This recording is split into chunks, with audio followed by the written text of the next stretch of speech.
When I got to college, I was actually commuting to my college and my curfews got even more strict, which is like so crazy to think. It's Yuntaku time with Akko and Tamo. What does Yuntaku mean? It's an Okinawan word from the islands of Okinawa, which means chit-chat. We want to invite you to our kitchen table and include you in our chit-chat to explore new ways of thinking, to welcome different perspectives, and we want to share ideas on how to love yourself, love your partner, and shower your children with love. This is episode 46. And the topic of the day is the disastrous consequences of overbearing mothers. And before we get started, please take a quick moment to subscribe to our show. Now let's get back to our recent happenings. So recently I went to the dentist in, I would say 2 years, just because I have no idea what happened. I used to go to cleanings twice a year and that was going pretty well. And I had no cavities for a very long time. Growing up, I had a lot of cavities. I have 2 parents with very poor dental chemistry. And so I feel like I inherited that. And so growing up, I had a lot of cavities. It's not like I wasn't brushing my teeth. I don't know what happened.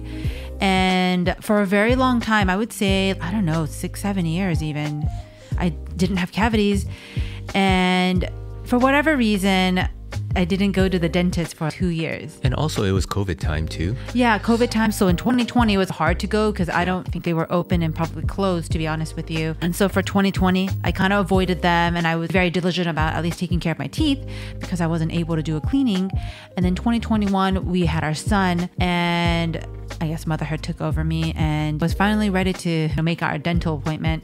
And then come to find out that I have cavities, not just one, but multiple, 4 to be exact. I have 2 small ones that are like forming and another 2 that's in my molar, but it's like super hard to get to. So I might have to get a crown, which is not something you want to hear. So that's where we are right now. Yeah.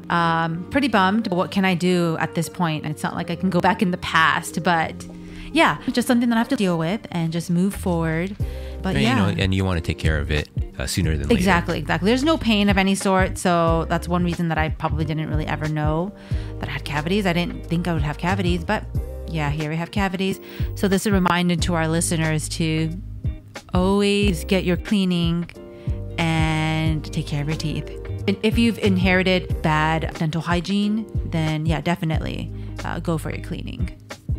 And if you're someone like Tamo here that never had a cavity. It's opposite, huh? Completely opposite. Yeah, funny. You're super lucky. Yeah. All right, so the topic of the day today is the disastrous consequences of overbearing mothers. And I want to say everything we discuss on our podcast and website is for informational and educational purposes only and does not constitute medical advice. We're not doctors and our sharing does not substitute professional healthcare advice. And we want to cover this topic today because as parents who place emphasis on personal growth, we need to face difficult issues with courage. We need to bring light to the dark side of ourselves and so that we can see clearly what has been placed in the shadow and resolve them with acceptance and love. So we can resolve traumas from our upbringing and have a cleaner slate to which we parent from. And we're not saying that only mothers can be overbearing in today's topic. And today's topic is our own personal experience compared and contrasted with the lecture given by Jordon Peterson. So we encourage you to listen with an open mind and with curiosity. So with the disclaimers out of the way, recently we came across a video clip by Jordon Peterson on overbearing mothers. This video struck a chord with Akko and I as we've been experiencing and observing firsthand the destruction that an overbearing mother can bring not only to their child, but how it radiates out to others. We'll link the video on our website. So if you're interested, please visit our website and click on the podcast link, followed by episode 46. So in this video, Peterson speaks about what happens when a child, especially a male child, is overprotected by the mother, which is a classic case, he says in his lecture. And what we want to do is share some of the takeaways that we had in this lecture and then also share the experience and observations that we've been having personally in our life. And it hits home. So let's go ahead and talk about the takeaways that we've had from this, and then we'll go into discussing our own personal experience. So the takeaways. The first takeaway that we had is mothers can look to their child for things that she's not getting from the husband. The second takeaway that we had is the mother can feel a sense of loneliness, and if the mother helps the child grow up, the child would leave, leaving her with nothing. Thus, the mother feeling a severe sense of fear and anxiety. Number 3, a growing child can be threatening to the mother. Number 4, a mother interfering with the child's growth, because when the child grows independent, there is less control for the mother. Number 5, boys with overbearing mothers can become hyper-masculine, or actually the opposite. Number 6, the overbearing mother can entice the child by implying that, hey, you don't have to do anything and I'll take care of you, but you can't leave. You can't leave me. So those were the 6 main takeaways from this lecture, and we completely see that in our own personal experience and observing firsthand. And now what we want to do is discuss this together, Akko and I. So if you think this episode can be helpful for other parents, please share it. And if you haven't, please take a moment to subscribe to our show. So Akko, let's talk about this. Yeah, so watching this video really hit home, like Tamo was saying. And the reason why it hits home is because I'm actually seeing this play out.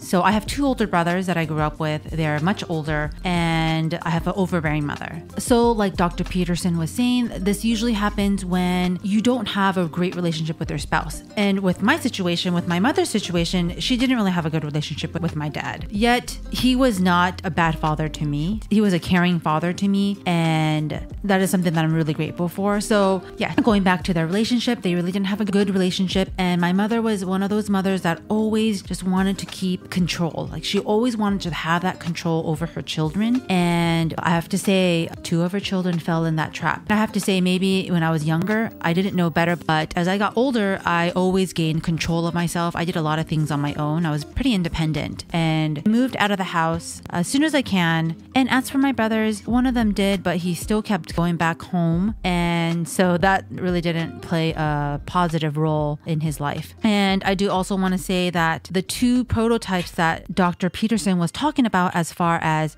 either having a super overly compassionate, overly caring person that usually gets taken advantage of because they're super nice, that would be one of my brothers, like 100%. That is exactly what happened. And a lot of people takes advantage of him, including my brother. And he wasn't able to take control of his life because of that. And my other brother, he went the opposite direction, and he is hyper masculine. And literally the 2 prototypes that Dr. Peterson was saying is what I'm seeing in my 2 brothers. And so that's the reason why it really hit home. I see this happening. I see my mother really trying to grab on as tight as she can. And yeah, that's why we want to just talk about this topic so that we can make parents aware of these things that are happening. Yeah. And this is something that can be very overt and obvious to see, but at the same time, it can be very subtle too, especially for the mothers that are doing it. They might not even be aware of what they're doing. They might not be aware that they're destroying the lives of their children. And it actually radiates out to even more, because even our family is getting affected negatively because of this. It radiates out, and it's been quite a heartbreaking time for all of us here. And also, Akko mentioned that she moved out. In episode 42, we actually talked about her moving out and the strategies and questions that we asked ourselves before making these big moves when family doesn't approve. So check it out. It's episode 42. It's called Help, My Family Doesn't Approve. Strategies for Making Best Decisions When Your Family Doesn't Approve. So check that out. And so I also wanted to define hypermasculine so that we're all on the same page. The way we are using hypermasculine is not necessarily a physical trait. It's the extreme side of masculinity which turns into a negative, such as being quick to anger or aggression or impulsivity. All those type of traits is what we're talking about when we say hypermasculine. So that's what she meant when she said hypermasculine. So Akko, we had some takeaways from Dr. Peterson's lecture, and he mentioned like a mother can feel a sense of loneliness, and the mother gets very fearful that if she helps the child would leave. And then she's scared that she doesn't have anything. She is left without anything. And what are your thoughts with that in this situation? This is loud and clear in my mother. Like, she is completely afraid of being alone. A year ago, my father had passed, and so she really doesn't have anyone except for her children.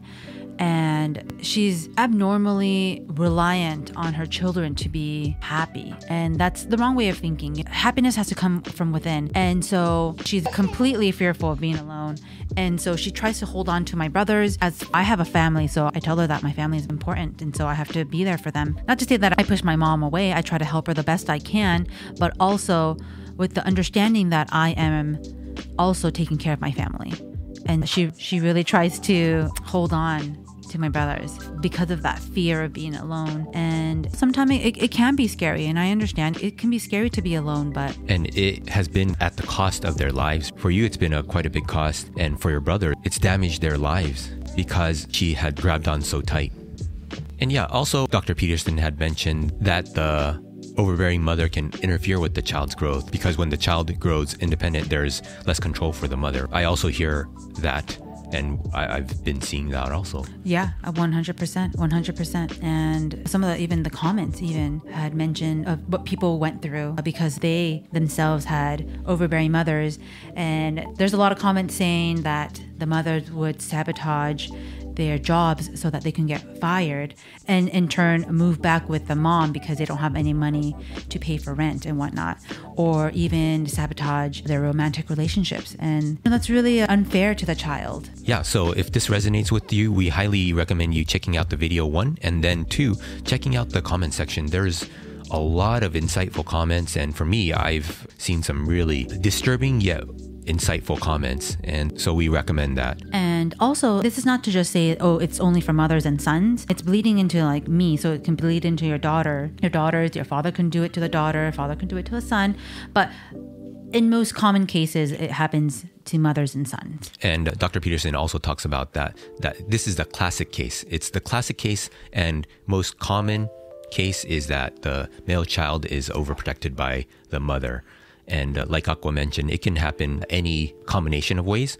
But for us, we see this classic case playing out in our lives, and it's directly negatively affecting many people's lives. And also on my end, I've also experienced a light version of that. My mother was on the more overprotective side. And for me, I was lucky enough to have enough insight to tell my mom that's what's happening, and for me to step away from that. Especially during the time when I was transitioning into college, I had a talk with my mom saying, hey, it's time to loosen the grips a little bit. And because I had that insight, I was able to talk to her and thus make the next step towards my own personal growth, and said, hey, mom, it's time. It's time for me to grow as a human being. It was time for me to get out and spread my wings.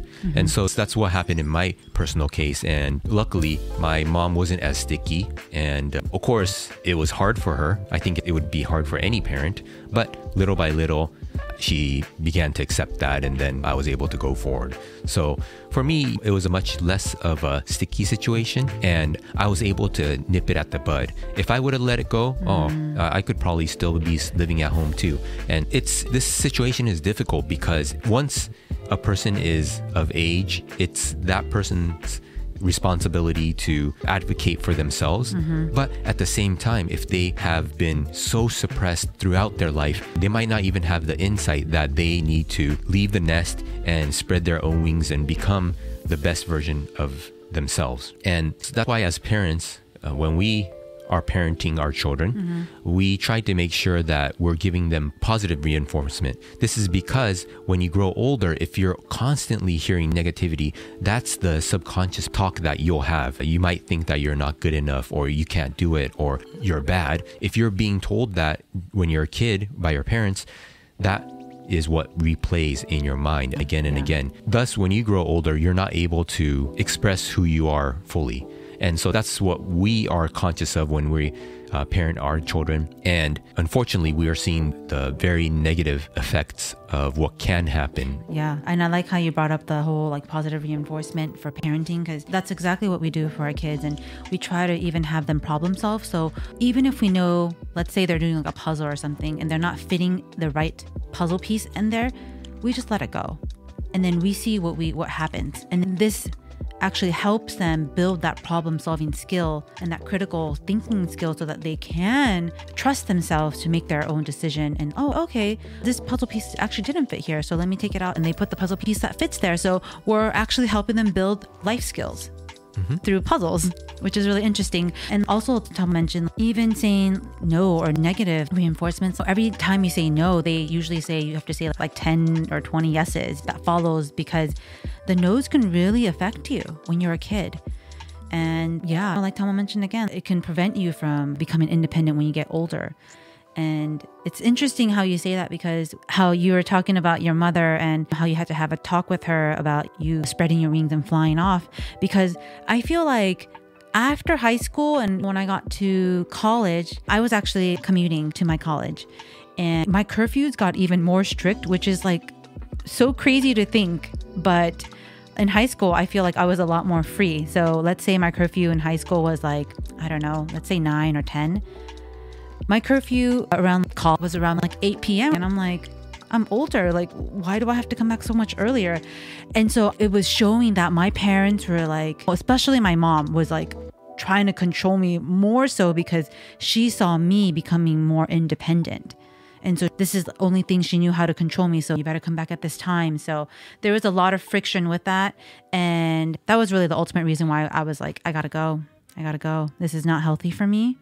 And this is not healthy for our relationship, so I have to go. And yeah, obviously she didn't take that well. Parenting is very important. And the more we watch these videos and the more we see the after effects of poor parenting, in hindsight, it's very obvious how much parenting plays a key role in a child, in an individual. Yeah, and especially the damage you can do with poor parenting. Exactly. Yeah. You were saying that as you grew older, that you were getting more and more clamped down, when in reality, what needed to happen for you to grow was given more freedom, but instead you're becoming jailed more and more. And you're the case where you were able to break free and do you and personally experience more and grow more. But what was the situation with your brothers? Yeah, I have to say, for my oldest brother, he just wasn't able to break free. He just had that personality, like we said, like I mentioned earlier, super nice, super compassionate, and was easily taken advantage of. So he learned helplessness. And for my mom, that was a great thing, because whatever she wanted to do or whatever she wanted to do to control him, he let happen. So that worked in my mom's favor, but not in his favor, because he learned helplessness. And so my mom, whatever hand-me-outs that my mom did, he just took it and then he just went with it. So he wasn't able to survive, and he's not at all independent. He still lives at home.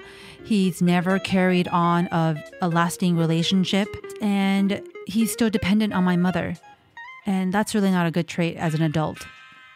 And as for my other brother, he also, although he did move away from home, he still kept coming back. And that was also not good for him, in that he was constantly still getting a little bit of my mom's toxicity. And in turn, he became hyper-masculine. And what I mean by this is he's easily angered, easily frustrated, very impulsive, and very temperamental. And so a lot of times he just gets very angry very quickly, to a point where he needs, anger management. And I hope he seeks that type of help. He's always rebelling and yelling at my mother because my mom tries to still control him. And he obviously doesn't like that. But unfortunately, the damage has been done, and he's he gets angry very easily, impulsive, irritable, just very extreme in those senses. And unfortunately, unless he really seeks help, he won't be able to break free from that type of characteristics. It's not an ideal situation that any parent would dream of, their child being in.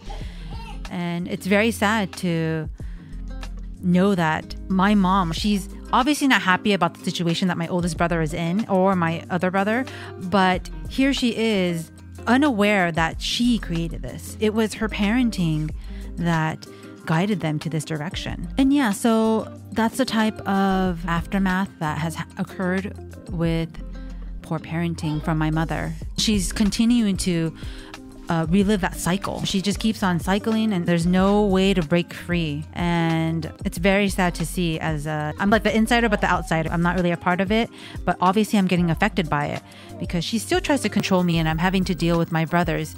But I just make sure that I put my foot down and I protect my family so that her toxicity doesn't bleed into my family. And there's a lot that I wish and I really hope my mom understands, but unfortunately, she's just not ready to accept the type of parent she is. And for those that think that they're in that same boat, that thinks, okay, you know what, my parenting method might not be on par, but don't know how to stop, it might be important to accept professional help. And we don't think there's anything wrong with seeking professional help. That's something that you're doing for yourself and for your family. And that's something that's very courageous and should be respected, in our opinion. I always try to be mindful of how I'm parenting. I always look at those situations where I wasn't able to, let's say, act in the way that I would like to. And I look back and see, okay, how could I have improved? And that's how we always improve parenting, by looking at those situations where we wish we acted a certain way, and we look back and we learn from those experiences so that we don't repeat that from happening. Yeah, and when we say looking back at the way we parented and improving upon that, we're not saying that we're blaming ourselves or being hard on ourselves. We actually look back in the past of how we reacted or responded to our children. We look at it from a very kind of neutral spot so that we're not making ourselves feel bad, because that's the past and we create a new now. We can create that now. So we don't look back with negativity or shame or guilt or anything like that. It's more from a neutral spot, and then discuss with each other, okay, this is what happened. What are your thoughts? And getting input from each other to make better decisions and respond better to our children in the future when similar situations pop up. Yeah, exactly. And that's the same with life too, right?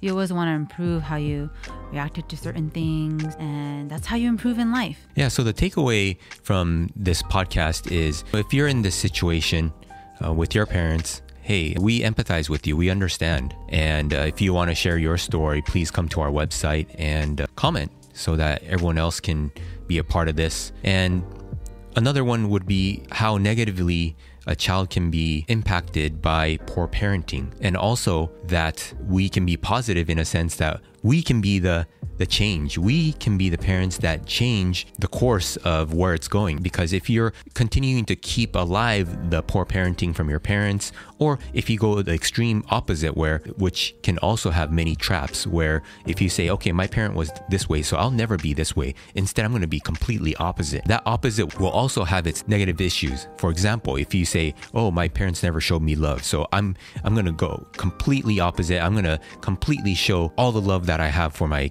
children. But that can also turn into this overbearing parent. So it can be either or. So not being so black and white and extreme with the thoughts, instead finding the middle way, finding the middle path, and figuring out what is best for this situation, and don't blanket over everything with a certain belief. And so that's the takeaways that we have from this podcast, and I hope that this serves to bring more awareness to the situation that you might be dealing with, a situation that you might actually be overbearing with your children, that things can always be cleaned up as we can become more and more aware of what we're doing, and then also make the change and change the course of our children for the positive, for the better. All right, so the question of the day is, are your parents overbearing? Or are you overbearing yourself? We would love to hear from you. Please come and say hi by commenting on our website by going to akkoandtamo.com and clicking on the podcast tab. All right, we'll talk to you soon. All right, bye.